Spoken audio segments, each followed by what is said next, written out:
Hello friends, வணக்கம் and welcome to Sanjay அம்மா சமையல். இன்றைக்கி நம்ம ஒரு சூப்பரான மட்டன் பிரியாணி பண்ண போகிறோம்.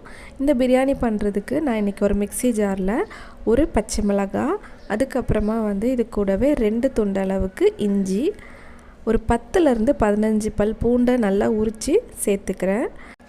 இது கூடவே கொஞ்சமாக புதினா கொத்தமல்லி நல்லா கழுவிட்டு சேர்த்துக்கிறேன்.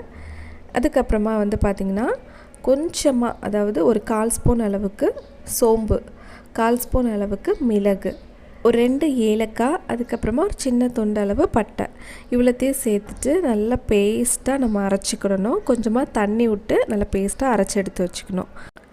இப்போ குக்கர் அடுப்பில் வச்சிடலாம். 1 ஸ்பூன் அளவுக்கு நெய் சேர்த்துக்கோங்க. கூடவே கொஞ்சமாக எண்ணெய் சேர்த்துக்கோங்க. எண்ணெய் நல்லா சூடானதுக்கப்புறமா இப்போ நான் பட்டை, கிராம்பு, ஏலக்காய், கல்பாசி இதெல்லாம் உள்ளே சேர்த்துக்கலாம். 3 பெரிய வெங்காயத்தை நான் நல்லா பொடிசாக கட் பண்ணி வச்சுருக்கேன். அதையும் உள்ளே சேர்த்து நல்லா பொன்னிறமாக வர வரைக்கும் நல்லா வதக்கிக்கலாம். வெங்காயம் நல்லா பொன்னிறமாக வர வரைக்கும் நல்லா வதக்கினா தான் பிரியாணி நல்லா டேஸ்ட்டாக இருக்கும். வெங்காயத்துக்கூடையே 1 ஸ்பூன் அளவுக்கு நான் காரத்துக்காக தனி மிளகாய் பொடி சேர்த்து வதக்கிக்கிறேன். இந்த மாதிரி சேர்த்து வதக்கும் போது பிரியாணி கொஞ்சம் நல்லா கலர்ஃபுல்லாக வரும். அதுக்காக தான் பாருங்கள், இந்த அளவுக்கு வர வரைக்கும் நல்லா வதக்கி எடுத்துக்கணும். இப்போ நம்ம அரைச்சி வச்சுருக்கிற இந்த பேஸ்ட்டையும் உள்ளே சேர்த்து நல்லா பச்சை வாசனை போகிற வரைக்கும் வதக்கி எடுத்துடலாம். இந்த மாதிரி அரைச்சி சேர்த்து செஞ்சு பாருங்கள், பிரியாணி ரொம்ப டேஸ்ட்டாக இருக்கும்.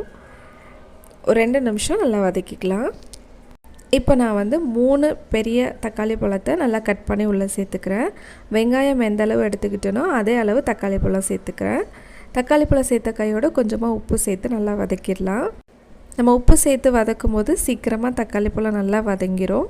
இப்போ இந்த தக்காளி பழத்தை நல்லா கொலைய வதக்க வேண்டியதில்லை. இப்போ எப்படியும் நம்ம இதை மட்டன் சேர்த்து வேக வைக்க போகிறோம். அதனால் ஒரு 5 நிமிஷம் இந்த மாதிரி நல்லா வதக்கிக்கலாம். இப்போ இது கூட கொஞ்சமாக 1/4 ஸ்பூன் அளவுக்கு மஞ்சள் பொடி சேர்த்துக்கிறேன். ஒரு 2.5 ஸ்பூன் அளவுக்கு மல்லிப்பொடி சேர்த்துக்கிறேன்.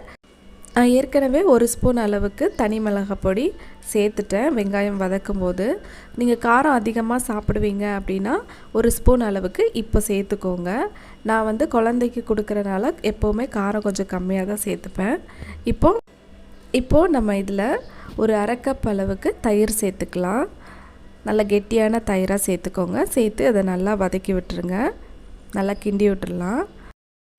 நம்ம தயிர் சேர்க்கும் போது அந்த மட்டன் நல்லா சாஃப்டாக வெந்து வரும், டேஸ்ட்டாகவும் இருக்கும். அதுக்காக தான் இன்றைக்கி நான் ஒரு 300 கிராம் அளவுக்குள்ள மட்டனை நல்லா கழுவி சுத்தம் பண்ணி வச்சுருக்கேன். இப்போ அதையும் நம்ம உள்ளே சேர்த்துடலாம். மட்டன் சேர்த்த உடனேயே நான் ஒரு அரை எலுமிச்சம்பழத்தை இது கூடவே பிழிஞ்சு விட்டுறேன். நல்லா ஒரு பெரிய எலுமிச்சம்பழம், பாதி எலுமிச்சம்பழத்தை இந்த மாதிரி பிழிஞ்சு விட்டுருங்க. பிழிஞ்சு விட்டுட்டு நல்லா ஒரு தடவை மிக்ஸ் பண்ணிக்கலாம். இதை சில பேர் மட்டனை தனியாக வேக வச்சுட்டு இது கூட சேர்த்துப்பாங்க. நம்ம இந்த மாதிரி எல்லாம் சேர்த்து கலரிட்டு வேக வச்சுட்டு அதுக்கப்புறமா நம்ம அரிசி சேர்த்து நம்ம விசில் போட்டுடலாம். இப்போ இந்த மட்டன் வேக வைக்கிறதுக்கு நம்ம 1 கிளாஸ் அளவுக்கு தண்ணி சேர்த்துக்கலாம். தண்ணி சேர்த்துட்டு நம்ம இப்போ இதை விசில் போட்டுடலாம். நல்லா மிக்ஸ் பண்ணி விட்டுட்டு ஒரு 10 விசில் வச்சு விட்ருங்க. மட்டன் நல்லா பூ மாதிரி வெந்து வந்துடும் சூப்பராக. இப்போ 10 விசில் வரட்டும். விசில் வந்துருச்சு. இப்போ நம்ம குக்கரை ஓப்பன் பண்ணிடலாம். பாருங்கள், நல்லா எண்ணெய்லாம் மேலே மிதந்து மட்டன் நம்ம சூப்பராக ரெடி ஆகிடுச்சு. இதுக்கப்புறமா நம்ம அரிசி சேர்த்துக்க போகிறோம். அதுக்கு முன்னாடி நம்ம அதுக்கு அளவான தண்ணி சேர்த்துக்க போகிறோம். நான் இன்றைக்கி 2.5 கிளாஸ் அளவுக்கு பிரியாணி அரிசி ஊற வச்சுட்டேன். இந்த பிரியாணி செய்ய ஆரம்பிக்கும் போதே ஊற வச்சுட்டேன். அதுக்கு தண்ணி பார்த்திங்கன்னா 1 கிளாஸ் அரிசிக்கு 1.5 கிளாஸ் அளவுக்கு நம்ம தண்ணி சேர்க்கணும். நான் இன்றைக்கி 3.25 கிளாஸ் அளவு தண்ணி சேர்த்து இந்த ஊற வச்ச அரிசியையும் உள்ளே சேர்த்துக்கிறேன். இப்போ அரிசியெல்லாம் உள்ளே சேர்த்தாச்சு. கொஞ்ச நேரம் அந்த தண்ணி கொதிக்க ஆரம்பிக்கட்டும். அதுக்கப்புறம் நம்ம விசில் போடலாம். கொஞ்சமாக புதினா கொத்தமல்லி சேர்த்துக்கோங்க. இப்போ இந்த தண்ணி நல்லா கொதிக்க ஆரம்பிக்கட்டும்.